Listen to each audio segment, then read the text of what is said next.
दिसंबर का क्वेश्चन है जिसमें ऑर्गेनाइजेशन के सदस्य के बारे में पूछा गया था। इकोनॉमिक कोऑपरेशन ऑर्गेनाइजेशन ECO, ये 10 सदस्य थे। 10 सदस्य हमें दिखाई दिए थे। इसकी स्थापना हुई थी 1985 में हुई थी। ईरान, पाकिस्तान, तुर्की द्वारा स्थापना हुई थी और विस्तार हुआ था 1992 में। ओके, सदस्य देश है 10 सदस्य थे। इसका उद्देश्य था कि आर्थिक विकास, व्यापार, निवेश, परिवहन, ऊर्जा, तकनीकी और क्षेत्रीय सहयोग को बढ़ावा देना इसका उद्देश्य दिखाई दिया था। ओके, तो मुख्यालय हमें दिखाई देगा तेहरान में। Okay, correct. इसके बाद और ऑर्गेनाइजेशन को हम देखेंगे, जिसमें हम देखेंगे कि organisation for economic cooperation and development, इसकी स्थापना हुई थी 1961 में हुई थी। इसका मुख्यालय पेरिस में है। सदस्य है 38 सदस्य है, जिसमें इसे अमीरों का क्लब भी कहा गया। विकसित देशों का संगठन है इसलिए इसे अमीरों का भी क्लब कहा गया। फिर है एशिया पैसिफिक इकोनॉमिक कोऑपरेशन, स्थापना हुई थी 1998 में हुई 1989 में हुई थी। ओके, और इसके सदस्य है 21 सदस्य है, 21 अर्थव्यवस्था वाले सदस्य देश दिखाई देते हैं। ओके, तो इम्पोर्टेंट है।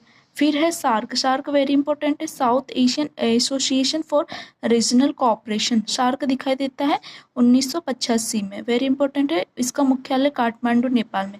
सदस्य देश है भारत, पाकिस्तान, बांग्लादेश, नेपाल, भूटान, मालदीव, श्रीलंका और अफगानिस्तान हमें यहाँ दिखाई देते हैं इसके सदस्य देश। ओके, फिर है ASEAN, association for south east Asian Nations, दिखाई देती है इसकी स्थापना 1967 में। ओके, मुख्यालय जकार्ता, इंडोनेशिया में। तो ये हमें ऑर्गेनाइजेशन दिखाई दी। फिर यूरोप की परिषद में हम देखें 47 सदस्य थे। स्थापना हुई थी 1949 में, स्थापना हुई थी स्ट्रासबर्ग, फ्रांस मुख्यालय में। फिर स्थापना मानवाधिकार, लोकतंत्र, कानून के शासन को बढ़ावा देने के लिए। ASEAN रीजनल फोरम एसोसिएशन, इसके 27 सदस्य हैं राष्ट्र। 1994 में इसकी स्थापना हुई थी। अमेरिका, जापान, चीन और अन्य देश भी इसमें शामिल है। तो इसमें 27 सदस्य दिखाई देते हैं। फिर AU की स्थापना हुई थी 2001 में हुई थी। ऑर्गेनाइजेशन फॉर अफ्रीकन यूनियन दिखाई देता है, इसके 54 सदस्य जैसे मोरक्को को छोड़कर।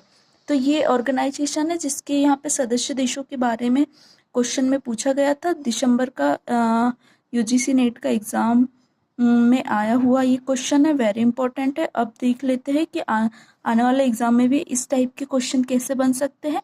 उनके बारे में ईयर पूछ सकते हैं, स्थापना या मुख्यालय पूछ सकते हैं, या फिर स्थापना कब हुई थी, कहाँ कितने सदस्य हैं। तो इस टाइप के क्वेश्चन बन रहे हैं।